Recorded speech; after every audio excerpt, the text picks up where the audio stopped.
Assalamualaikum warahmatullahi wabarakatuh. Sebelumnya, izin memperkenalkan diri. Nama saya Septi Siti Agnia dengan NIM 2330811101, Prodi Administrasi Bisnis, mata kuliah Pendidikan Pancasila, dosen pengampu Eriska Ginalita Dwi Putri SHM. Di sini saya akan menjelaskan tentang tantangan dalam menjaga nilai-nilai Pancasila pada saat ini. Lalu ada pendahuluan, Pancasila adalah dasar negara Indonesia. Nama ini terdiri dari dua kata dari bahasa Sangsekerta. Panca berarti 5 dan sila berarti prinsip atau asas. Pancasila merupakan rumusan dan pedoman kehidupan berbangsa dan bernegara bagi seluruh rakyat Indonesia. 5 ideologi utama penyusun Pancasila merupakan 5 sila Pancasila. Ideologi utama tersebut tercantum pada alinea keempat dalam pembukaan Undang-Undang Dasar 1945. 1. Ketuhanan yang Maha Esa. 2. Kemanusiaan yang adil dan beradab. 3. Persatuan Indonesia. 4. Kerakyatan yang dipimpin oleh hikmat kebijaksanaan dalam permusyawaratan perwakilan. Serta 5. Keadilan sosial bagi seluruh rakyat Indonesia. Sekalipun terjadi perubahan isi dan urutan 5 sila Pancasila yang berlangsung pada beberapa tahap selama masa perumusan Pancasila. Pada tahun 1945, tanggal 1 Juni diperingati bersama sebagai hari lahirnya Pancasila. Tantangan nilai-nilai Pancasila pada generasi milenium di era digital. Bangsa Indonesia sedang dihadapkan oleh berbagai persoalan. Salah satunya ialah tantangan Pancasila yang harus dihadapi oleh generasi milenials Indonesia saat ini, tepatnya di ledakan era digital. Penurunan nilai moral juga tak terbendung mengingat ini menjadi masalah serius bagi pemerintah dan publik. Namun di era digital seperti sekarang ini, tren era informasi sulit dihentikan. Nilai-nilai Pancasila mulai tergerus oleh aktivitas teknologi digital. Berbagai cara dilakukan masyarakat untuk mempermudah akses informasi dan memanfaatkan potensi teknologi digital secara bebas. Namun, seperti dua sisi mata uang, efek negatif juga muncul sebagai ancaman kejahatan. Didorong oleh perilaku non-normatif dan melalui semangat generasi muda. Pancasila dapat selaras dengan perubahan dan perkembangan iptek dengan mempertimbangkan gairah keinginan masyarakat. Kemampuan ini menjadi makna bahwa Pancasila benar-benar dapat mengubah nilai-nilai inti yang dikandungnya. Namun lebih menekankan pada kemampuan mengekspresikan nilai dalam kegiatan dunia nyata saat problem solving. Nilai-nilai Pancasila sangat mendorong dan mendukung perkembangan iptek yang terarah. Dengan nilai-nilai Pancasila tersebut, timbul rekognisi umum bahwa untuk memajukan ilmu pengetahuan dan teknologi Indonesia, masyarakat perlu memiliki prinsip dan tekad yang kuat, menjaga dan bersendikan nilai-nilai Pancasila dari awal.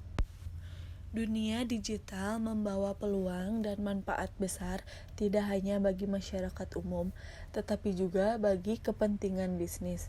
Namun, di setiap bidang kehidupan, ada tantangan yang bertujuan untuk meningkatkan kualitas hidup dan efisien.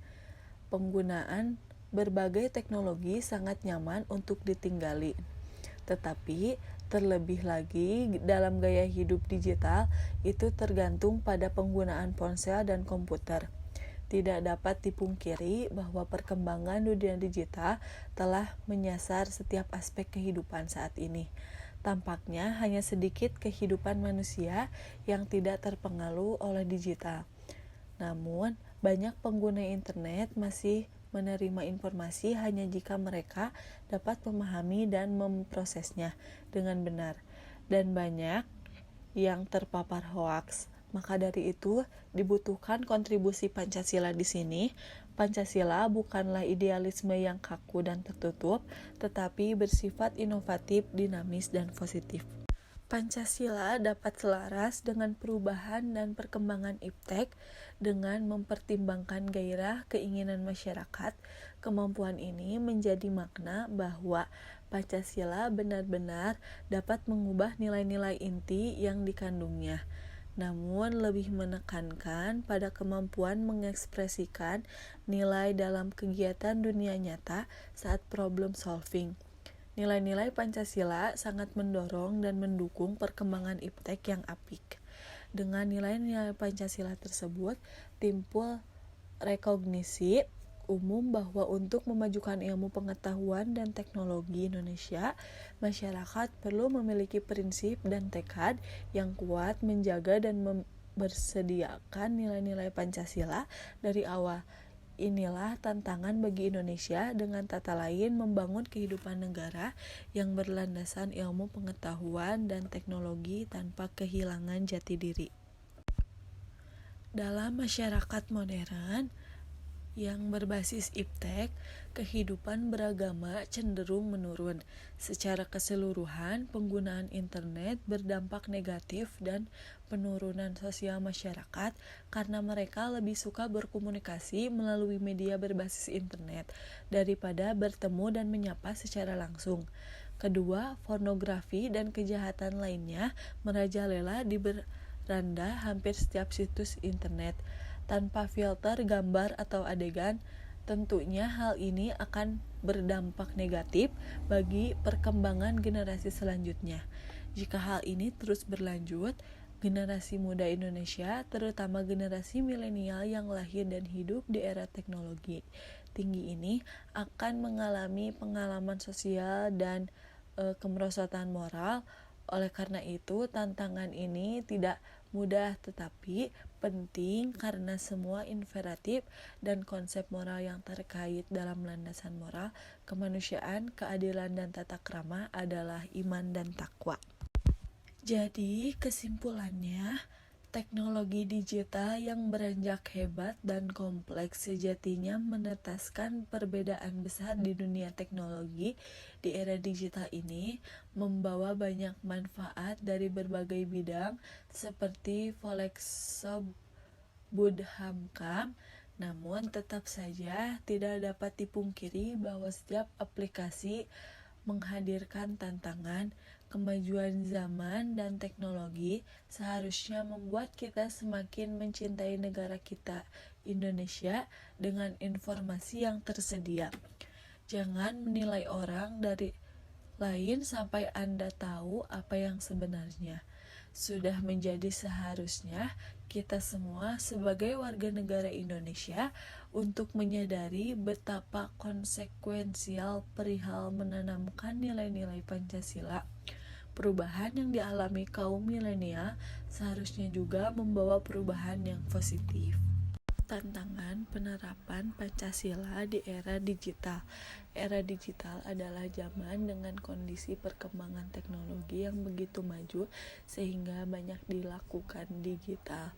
Perkembangan era digital juga semakin lama semakin berjalan begitu cepat hingga tak bisa dihentikan manusia. Berikut ini adalah beberapa contoh tantangan yang bisa ditemukan ketika mau menerapkan Pancasila di era digital. 1. Adanya arus globalisasi. 2. Masuknya budaya asing ke Indonesia. 3. Penggunaan teknologi yang bebas. 4. Kurangnya pemahaman nilai Pancasila.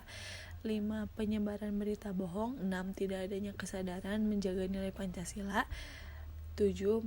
Terpengaruh hal buruk dari luar. 8. Radikalisme dan terorisme. 9. Adanya aksi pemberontakan. 10. Budaya korupsi. 1. Adanya arus globalisasi. Globalisasi adalah proses sosial yang berakibat tidak adanya batasan geografis antar masyarakat dunia. Dengan globalisasi, dunia yang begitu luas dan jaraknya jauh tidak jadi penghalang untuk saling berhubungan. Di satu sisi, arus globalisasi membawa kemudahan, tapi di sisi lain bisa jadi tantangan karena ada nilai yang tak sesuai. 2. Masuknya budaya asing. Adanya kemudahan komunikasi dan transportasi membuat budaya asing dapat mudah masuk ke Indonesia. Masuknya budaya asing ke Indonesia ini bisa jadi tantangan karena tidak sesuai dengan budaya Indonesia. 3. Bebas menggunakan teknologi. Di era digital seperti sekarang ini, semua orang bebas menggunakan teknologi yang ada di lingkungan sekitar. Kebebasan berteknologi ini bisa dimanfaatkan oleh orang yang tidak bertanggung jawab untuk menebar kebencian. Selain itu, kebebasan menggunakan teknologi juga bisa membuat banyak akun pemerintah diretas. 4. Kurangnya pemahaman nilai Pancasila. Kurangnya pemahaman nilai Pancasila akan membentuk tantangan tersendiri untuk diterapkan di era digital. Sebagai solusinya, pemahaman ini harus diperkuat melalui kurikulum atau pelajaran di bangku sekolah. 5. Penyebaran berita bohong. Di era digital seperti sekarang ini, setiap orang dapat dengan mudahnya mengakses berita dan media sosial. Orang yang tidak bertanggung jawab juga akan dengan mudah menyebarkan berita bohong untuk memecah belah bangsa. 6. Tidak adanya kesadaran masyarakat. Seperti kita tahu, Pancasila memiliki 5 nilai, yakni ketuhanan, kemanusiaan, persatuan, kerakyatan, dan keadilan. Tidak adanya kesadaran masyarakat bahwa ia berperan untuk menjaga nilai Pancasila bisa jadi tantangan di era digital. 7. Terpengaruh hal buruk. Dengan pesatnya perkembangan teknologi di Indonesia membuat banyak hal dapat mudah masuk ke Indonesia. Hal ini bisa menyebabkan perilaku masyarakat yang berubah dan tidak sesuai dengan nilai-nilai dalam Pancasila. Radikalisme dan terorisme. Radikalisme adalah suatu paham yang dibuat oleh sekelompok orang yang menginginkan perubahan tatanan sosial dan politik. Terorisme adalah penggunaan kekerasan dengan sengaja untuk mencapai tujuan politik atau ideologis tertentu. 9. Adanya aksi pemberontakan. Aksi pemberontakan ini biasanya terjadi jika terjadi kesenjangan atau ketimpangan antar daerah. Tindakan tidak adil yang dialami masyarakat ini membuat munculnya aksi pemberontakan yang menyimpang. 10. Praktik korupsi, kolusi, dan nepotisme. KKN, korupsi, kolusi, dan nepotisme juga merupakan tantangan penerapan Pancasila dalam era digital. Faktor yang menyebabkan terjadinya KKN adalah mentalitas aparat, moral kemampuan kerja, dan desakan ekonomi.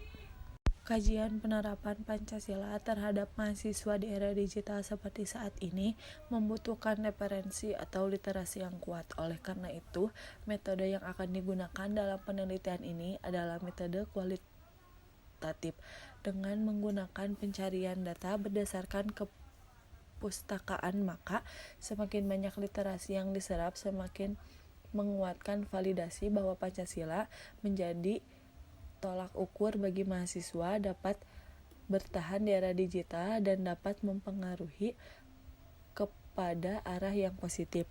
Penelitian akan mengumpulkan sejumlah buku-buku, majalah, dan literasi lainnya demi mewujudkan solusi atas masalah yang berkaitan tujuan penelitian. Metode ini biasanya digunakan dengan cara membaca beberapa jurnal dan artikel ilmiah serta buku yang memiliki keterkaitan dengan penelitian kami. Tujuan dari metode ini adalah mencari teori-teori yang relevan dengan judul penelitian sebagai rujukan dalam pembahasan hasil penelitian. Secara umum, metode studi literatur adalah metode yang digunakan untuk memecahkan persoalan dengan penelusuri beberapa literatur seperti buku, jurnal ilmiah, dan artikel ilmiah. Istilah studi literatur juga dikenal dengan istilah studi perpustakaan. Digital telah membawa banyak manfaat dan peluang yang berdampak pada banyak aspek kehidupan kita, termasuk pemahaman dan praktik nilai-nilai Pancasila. Meskipun dunia digital telah memungkinkan kami untuk terhubung dengan orang-orang dari seluruh dunia, mengakses sejumlah besar informasi, dan menjalankan bisnis dengan lebih efisien. Hal ini juga menimbulkan beberapa tantangan bagi pelestarian dan promosi nilai-nilai Pancasila.